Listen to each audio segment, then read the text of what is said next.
तरबियत अलीगढ़ मुस्लिम यूनिवर्सिटी के अंदर होना। हम जब यहाँ पहुंचे, हम मेरठ शहर से आए थे। मेरठ शहर का अपना अलग अंदाज है, एक उनका खड़ी बोली, बड़ा अक्खड़पन। जब अलीगढ़ में पहुंचे तो यहाँ पे बड़ी दुश्वारियां आई शुरू में। जब पढ़ने गए तो पता लगा कि यहाँ पे जो इतिहास है वो भी इंग्लिश में पढ़ाया जाएगा। अभी तक तो हम इंग्लिश को हिंदी में पढ़ते आए थे मेरठ में। उसके अलावा यहाँ पे जिस तमीज और तहजीब से बात करते थे तो बोलना बड़ा मुश्किल था। मेरठ के अलकाब और आदाब में जब बात करते थे, किसी को बुलाना होता था, कहते थे यहाँ पे। और जब यहाँ पहुंचे तो पता लगा जनाब बात करने की पार्टनर तशरीफ लाइएगा, इधर आइएगा। तो ये काम बड़ा मुश्किल था, लेकिन धीरे धीरे तय किया गया कि नहीं, कैसी भी मुश्किल हो सबका सामना किया जाएगा। अपने अंदर बदला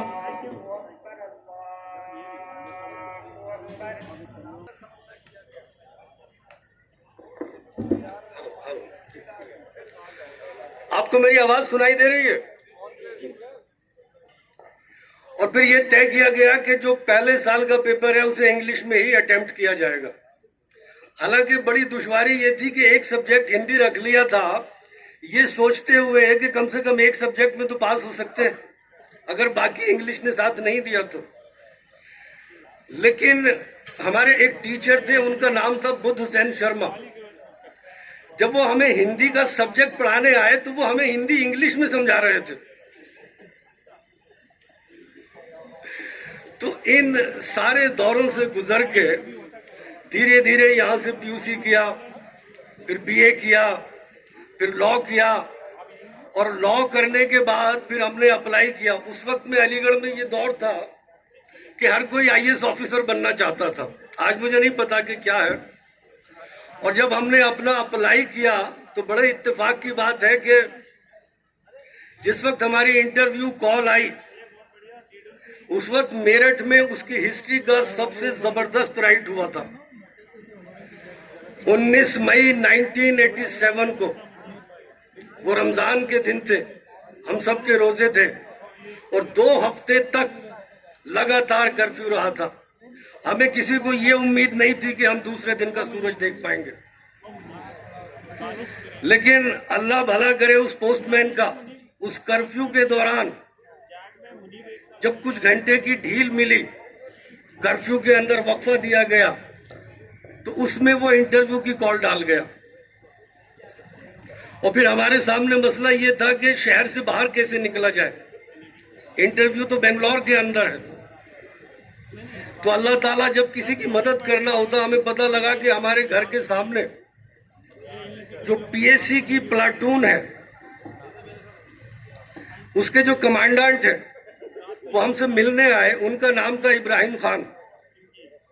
उनसे हमने रिक्वेस्ट की कि आप क्या किसी तरह हमें मेरठ शहर से बाहर निकाल सकते हैं। उस वक्त पीएससी के और हमारे जो रिश्ते थे वो सबको वाकिफ है। तो उसने अपनी मोटरसाइकिल पे मुझे बिठा के मेरठ शहर के बस अड्डे तक छोड़ा। बस अड्डे से हम पहुंचे दिल्ली पहाड़गंज के अंदर।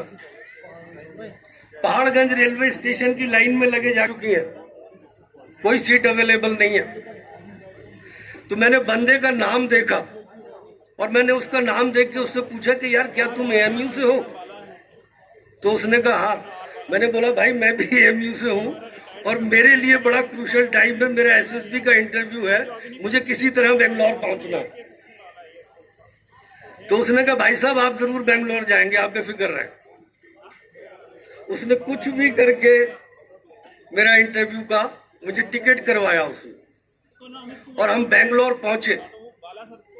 बेंगलोर के अंदर जो एसएसबी का इंटरव्यू होता है, वो सारी चीजें करने के बाद मुख्तसर ये कि टोटल 18 कैंडिडेट्स थे, और उन 18 कैंडिडेट्स में सिर्फ हमारा सिलेक्शन हुआ।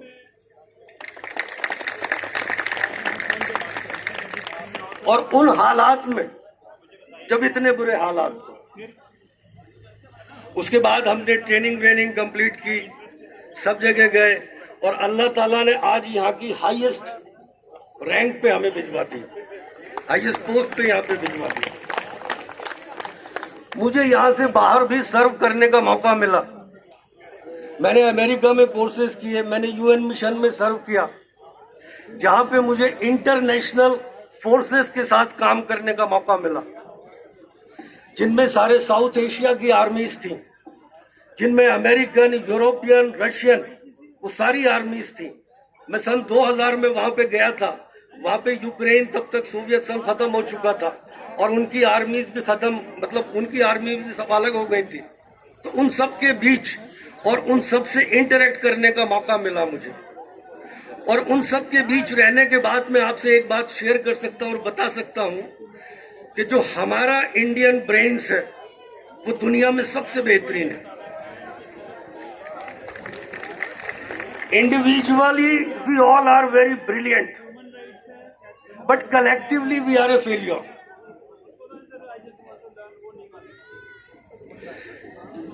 ये इसको मैं थोड़ा सा अर्ज ऐसे करूं कि हम सब आगे, मतलब जहन से या हर चीज से हम हर से बेहतर है, लेकिन हम एक दूसरे के साथ मिल के काम करना नहीं जानते। मेरी आज जो यहाँ पे आपसे दरख्वास्त है, यहाँ तक पहुँचने के बाद जो हाईएस्ट मकाम है अपनी सर्विस का, उस पे पहुँचने के बाद मैंने अपनी जिंदगी में जो सीखा है वो चंद बातें अपने दोस्तों से, अपने स्टूडेंट से शेयर करना चाहता हूँ। अलीगढ़ मुस्लिम यूनिवर्सिटी ने मुझे ये सिखाया, उसने मेरे अंदर एक कैरेक्टर पैदा किया। जब तक हम मेरठ में थे तब तक वहां पे चीटिंग, नकल करना, बसेस में चलना, कोई टिकट ना लेना, ये सारी चीजें बड़ा फैशन समझी जाती थी। लेकिन अलीगढ़ मुस्लिम यूनिवर्सिटी ने हमें ये सिखाया कि इंसान का कैरेक्टर क्या होता है। इसने हमें सिखाया कि कैरेक्टर बिल्डिंग क्या होती है। अपने सीनियर से आपको कैसे कंडक्ट करना है, अपने जूनियर से आपको कैसे कंडक्ट करना है। आज मैं जो कुछ भी हूं वो सिर्फ इसी अलीगढ़ मुस्लिम यूनिवर्सिटी की बदौलत है। बहुत सारे साथी, जैसे दोस्त, बच्चे भी मेरे कई बार पूछते हैं, मैं उनसे यही कहता हूं, बेटा मैं मैक्सिमम अगर मेरठ में पढ़ा होता तो एक वकालत करके प्रैक्टिस कर रहा होता, लेकिन अगर आज मैं यहाँ पहुंचा हूं तो ये सिर्फ अलीगढ़ मुस्लिम यूनिवर्सिटी और सर सैयद साहब की दुआओं का नतीजा है। और मैं अपने बाकी साथियों से भी ये समझाना चाहता हूं, ये कहना चाहता हूं कि जिंदगी में कभी मायूस मत होना, अपने ऊपर भरोसा रखना, हिम्मत रखना। दुनिया में कोई काम मुश्किल नहीं है। इंशाअल्लाह आप हर मंजिल हासिल कर सकते हैं। कैसे भी हालात हो, अल्लाह पे और अपने ऊपर भरोसा रखना, तुम सारे हालात बदल सकते हो। अगर इन हालात के या जैसी भी चीजें दुनिया में चल रही हैं उसके रहते हुए हम यहाँ पहुंच सकते हैं, तो आप क्यों नहीं पहुंच सकते? तो अपने अंदर वो खूबी पैदा करनी है कि आप हमेशा दूसरों से बेहतर होकर दिखें, तभी आपको और आपकी चीजों को दुनिया पहचानेगी।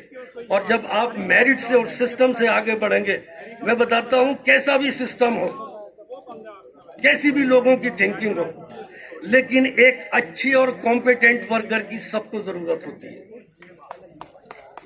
तो इसलिए अपने अंदर एक कॉम्पिटेंस पैदा कीजिए, एक कैरेक्टर पैदा कीजिए, ताकि लोग आपके ऊपर एतमाद कर सके, ताकि आप पे भरोसा करके आप आगे बढ़ सके। और इन्हीं चीजों के साथ मैं आप सबसे अलविदा लेता हूं। Thank you very much.